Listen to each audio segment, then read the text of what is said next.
Gabriel Attal est le plus jeune Premier ministre de la Ve République. Une sorte de gendre idéal de la politique? Pas tant que ça. À 34 ans, Gabriel Attal est devenu ce mardi 9 janvier le plus jeune Premier ministre de l'histoire de la Ve République. Un choix du président Emmanuel Macron dont ce dernier lui a fait part au cours d'un petit déjeuner secret. L'ancien ministre de l'Éducation nationale a pris officiellement la place d'Elisabeth Borne à l'issue d'une passation de pouvoir sur le perron de l'hôtel de Matignon en début d'après-midi. Soutenu par son ex Stéphane Séjourné, le plus jeune Premier ministre sait qu'il va avoir de quoi faire, lui qui doit créer son gouvernement.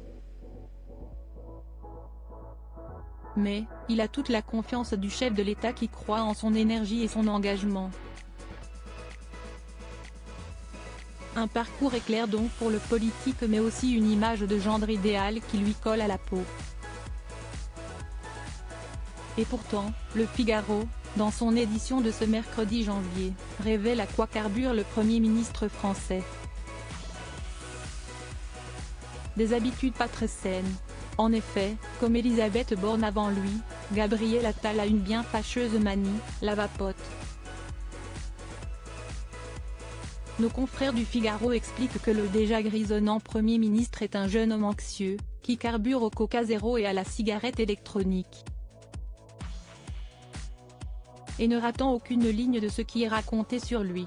D'Elisabeth Borne à Gabriel Attal, Coca-Cola trouve sa place au gouvernement plus d'une fois. Elisabeth Borne a été vue succombant à son addiction, vapotant dans l'hémicycle de l'Assemblée nationale.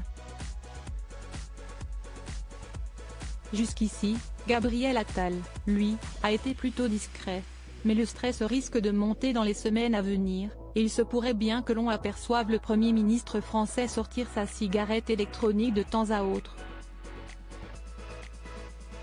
Et si Elisabeth Borne, sa prédécesseuse, affichait une ligne athlétique, cela ne l'empêchait pas d'être aussi accro au Coca Light, révélé par Rematch. Le gendre idéal Attal, lui, a opté pour le Coca Zéro. Deux addictions pour cet anxieux qui poursuit son ascension fulgurante. En étant nommé à Matignon, il a pulvérisé de 3 ans le record de précocité détenu jusqu'ici par Laurent Fabius.